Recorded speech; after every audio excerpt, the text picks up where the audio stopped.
Das große persönliche und geistige Treffen der alten Streiter und Kampfgenossen. Und vielleicht hat mancher unter ihnen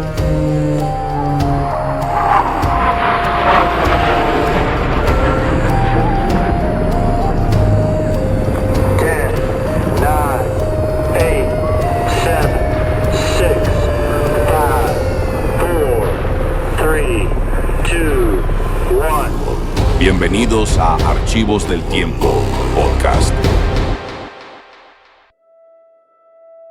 Hoy en este podcast, investigaciones sobre enigmas históricos y supuestos fenómenos paranormales, destacando la búsqueda de la cámara de ámbar y el misterio de las caras de Belmes. En Polonia, el investigador Jan Delingowski lidera excavaciones en un antiguo búnker de la SS tras hallar anomalías subterráneas que podrían ocultar el tesoro robado por los nazis. En 1959, un hombre responsable de cientos de miles de muertes fue condenado a la horca. Así es, todo estaba ya, listo para la ejecución. Exacto, todo listo. Sin embargo, el bloque soviético y las autoridades polacas decidieron, en el último segundo, suspender la sentencia. Sí, y mantenerlo con vida en prisión durante décadas. Es increíble. Una locura. La excusa oficial era que tenía un bajo peso corporal. Pero a ver, los archivos muestran una verdad mucho más extraña. Totalmente. Lo mantuvieron vivo porque creían que en su cabeza este genocida guardaba un mapa. O sea, el mapa hacia un tesoro perdido valorado en cientos de millones de dólares. Y esa decisión refleja una de las debilidades más profundas de la mente humana, francamente. La incapacidad absoluta de aceptar que algo invalioso pueda simplemente dejar de existir. Nos aterra el vacío. Bienvenidos a un nuevo análisis exhaustivo. Hoy no estamos aquí para, contar un par de historias de fantasmas o relatar aventuras de cazatesoros. No, para nada. Nuestra misión es desentrañar la anatomía de los misterios perdurables. Tenemos sobre la mesa una combinación, la verdad, fascinante de documentos. Muchísima información. Sí.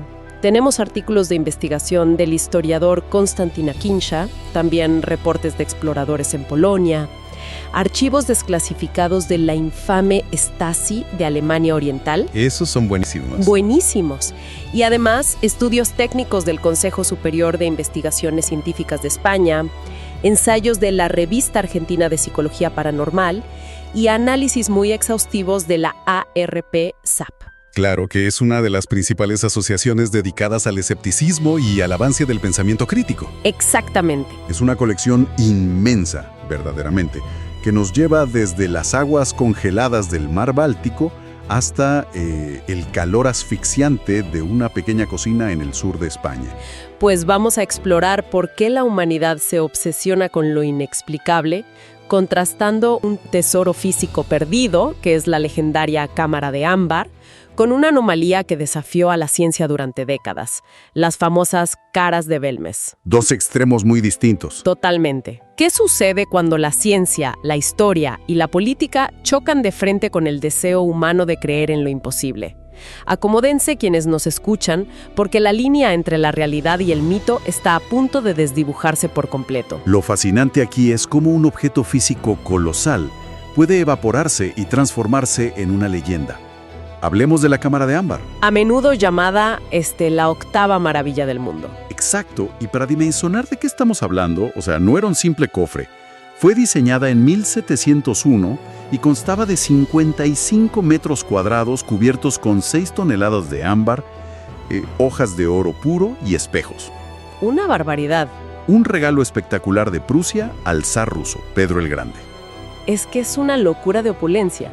Hay relatos históricos que describen entrar en esa habitación a la luz de las velas y literalmente sentir que se estaba dentro de un cofre del tesoro resplandeciente. Sobrevivió siglos en el Palacio de Catalina, cerca de San Petersburgo, hasta que, en 1941, durante la Operación Barbarroja, las tropas nazis la desmantelaron. Sí, la embalaron en cajas. Ajá. y la trasladaron al castillo de Königsberg, en lo que hoy es Kaliningrado. Y ahí es donde el rastro básicamente se vuelve humo. Pero vamos a analizar esto con los documentos en la mano, porque la narrativa popular dice que la cámara desapareció sin dejar rastro, así, como tragada por la tierra. Ese es el mito, ¿sí? Pero en 1945, tras los bombardeos aliados y la toma de la ciudad por el ejército soviético, pues hubo una investigación oficial. Una comisión rusa, liderada por el arqueólogo Alexander Brusov, examinó las ruinas del castillo. Y Brusov no dejó lugar a dudas. Cero dudas. El informe de Brusov es demoledor y sumamente metódico. Entre las cenizas del castillo, su equipo encontró 3 mosaicos florentinos de piedra que formaban parte de la decoración central. Los encontraron ahí mismo. Sí, además hallaron los restos calcinados de las molduras de bronce y las placas de hierro que se usaron para embalar los paneles. Brusov lo anotó en su diario personal con resignación. La obra maestra había perecido. Conquista. Y aquí es donde la situación roza lo absurdo. Tienes al experto principal de la Comisión Estatal examinando las cenizas, encontrando las bisagras calcinadas y los mosaicos rotos. O sea, caso cerrado. Totalmente. El papel se quema, el ámbar arde como yesca. Fin de la historia. Pero no, el mito se niega a morir. Décadas después, en el año 2020, un grupo de buzos en las costas de Noruega encuentra el Carlos Rue. Ah, el crucero nace hundido. Ese mismo, hundido a 500 metros de profundidad. Ven cajas en el fondo del mar y de inmediato todos los titulares sugieren que ahí está la cámara. Y ni hablemos de Jan Delingowski en la región polaca de Kazubia. Bueno, el caso de Delingowski ilustra perfectamente este fenómeno. Es un ex oficial de Marina que ha pasado una década peinando bosques con radares de penetración terrestre, buscando un búnker subterráneo. ¿Basado en qué? Todo basado en un código militar de letras, el código BSCH, que él interpreta, digamos, como un refugio en esa zona. Y para colmo, se basan los testimonios de un ex convicto que en los años 80 compartió prisión con el criminal de guerra nazi Erich Koch. El hombre de la horca suspendida del que hablamos al principio. Exacto. Supuestamente, Koch le susurró pistas sobre el paradero del tesoro en la cárcel de Bárchevo. A ver, analicemos la lógica de esto.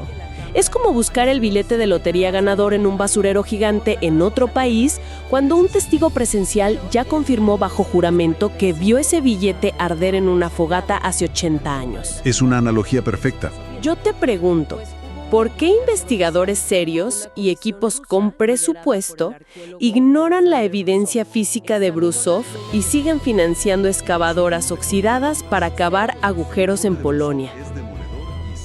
Pues ese comportamiento tiene una raíz profunda en la psicología. Es una aversión total hacia lo banal. Al ser humano le resulta casi imposible procesar un anticlímax histórico de esa magnitud. Claro, no se siente como un final épico.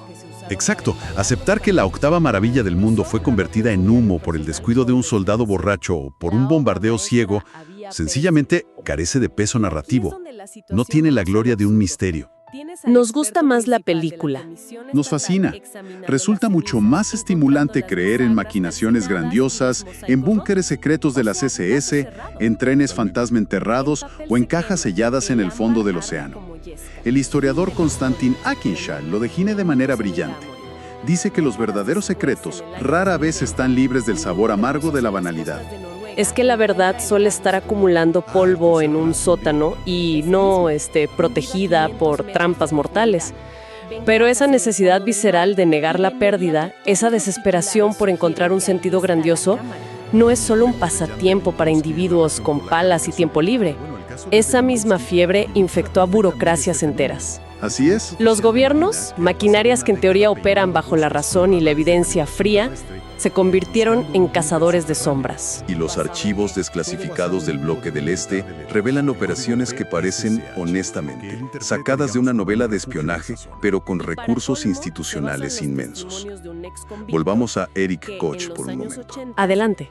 La KGB y la burocracia comunista mantuvieron a un hombre responsable de horrores indecibles respirando año tras año, pagando su celda y su comida. Todo bajo el cálculo frío de que un genocida podría ser el mapa del tesoro. Dinero del Estado para esto. Sí, Y en Alemania Oriental, el nivel de obsesión alcanzó dimensiones industriales. Hablas de la infame Stasi, la policía secreta. O sea, una de las agencias de inteligencia más pragmáticas y despiadadas del siglo XX. Esos mismos. Ellos organizaron la Operación Pushkin. Fue una iniciativa estatal masiva liderada por el oficial Paul Lenke. Los archivos, que hoy descansan en el Bundesarchivo, detallan cómo Enke movilizó recursos del Estado para recopilar toneladas de documentos nazis. ¡Wow! Además de interrogar a testigos ancianos bajo presión psicológica y desplegar equipos técnicos enteros para revisar posibles escondites. Operaciones enormes. Gigantescas. Hablamos de expediciones enteras excavando túneles abandonados y minas en los montes metálicos y revisando sótanos de castillos en Sajonia. Aquí es donde se pone realmente interesante. ¿Por qué agencias gubernamentales o de inteligencia, que se basan en el cálculo frío y político, invierten recursos operativos oficiales en perseguir mitos y fantasmas de ámbar? Es la necesidad de agotar todas las posibilidades, por irracionales que parezcan, cuando hay tanto valor de por medio. Pero esa urgencia institucional de buscar respuestas en la niebla nos sirve de puente perfecto para el segundo caso de nuestros documentos. Porque los ministerios no solo persiguen tesoros valuados en millones de dólares, a veces intervienen en casos que desafían las reglas del mundo físico. Completamente. De los archivos secretos del bloque soviético, viajamos a una calurosa cocina en el sur de España. Es agosto de 1971. Y entramos de lleno en el terreno de las caras de Belmes. En la casa de María Gómez Cámara, en el pueblo de Belmes de la Moraleda, empezaron a manifestarse figuras en el suelo de cemento. Rostros de aspecto fantasmagórico que surgían de la nada. La familia borraba la imagen, destruía el suelo, echaba cemento nuevo y al poco tiempo los rostros volvían a surgir, a veces con expresiones diferentes. Y el Estado español no se quedó de brazos cruzados. Un departamento del Ministerio del Interior encargó a la Comisión Eridani, dirigida por José Luis Jordán Peña, que investigara ese pedazo de suelo. Gobierno persiguiendo anomalías otra vez. De nuevo, sí. Pero enfoquémonos en el fenómeno. Los defensores del caso, figuras como el investigador Germán de Argumosa, propusieron una explicación que sonaba fascinante. Hablaron de la teleplastia. Y la teleplastia es un concepto central en la parapsicología. La teoría sugiere que la mente humana, digamos bajo ciertas condiciones de tensión emocional o energía subconsciente, puede proyectar esa energía hacia el exterior y alterar la materia física. O sea, ella modificaba el suelo con la mente. Exactamente, esa era la teoría. Argumenta que Argumosa argumentaba que María Gómez Cámara, de forma completamente involuntaria, moldeaba las manchas de humedad y los componentes del cemento con su mente para formar esos rostros. Una proyección física de su psique. Y fíjate que Argumosa estaba tan convencido de esto que llevó fotografías de las caras y grabaciones a Alemania para consultarlo nada menos que con Werner Heisenberg, el premio Nobel de Física. Sí, uno de los padres de la mecánica cuántica. Pero fue una consulta que terminó en un rechazo total. Heisenberg dejó en claro que la física cuántica no daba respaldo a tales alteraciones macroscópicas de la materia por influencia mental. Para la ciencia de la época era una teoría sin fundamento. Científicamente hablando, no tenía sentido. Ninguno. Y si conectamos esto con un panorama más amplio, esto nos lleva al centro del huracán en Belmes, que son las pruebas químicas. Porque se hicieron análisis de laboratorio y los resultados generaron interpretaciones diametralmente opuestas. Es agosto de 1971. Vamos a los datos del Consejo Superior de Investigaciones Científicas, el famoso CSIC de España, en el pueblo de una Belmes de la institución de Moraleda, máximo rigor. Ellos tomaron muestras de ese suelo con rostros. Sí, y el análisis del Instituto de Cerámica y Vidrio del CSIC detectó calcita, que es un componente natural del suelo, junto con minúsculas trazas de plomo, cromo y zinc. Pero el hallazgo crucial fue una ausencia. ¿Qué no encontraron? No encontraron aglutinantes ni una capa de pintura al óleo o esmalte sintético sobre la superficie. No había evidencia de que alguien hubiera usado un pincel tradicional para dibujar sobre el cemento. Y claro, para los creyentes, esa fue la victoria otra vez. De nuevo, dijeron, bueno, pero el CSIC dice que no hay pintura, por lo tanto, figuras como el investigador Germán de Argumosa. Espera un momento, la ausencia de pintura al óleo no demuestra teleplastia. Y ahí es donde entra la investigación promovida por el diario Pueblo.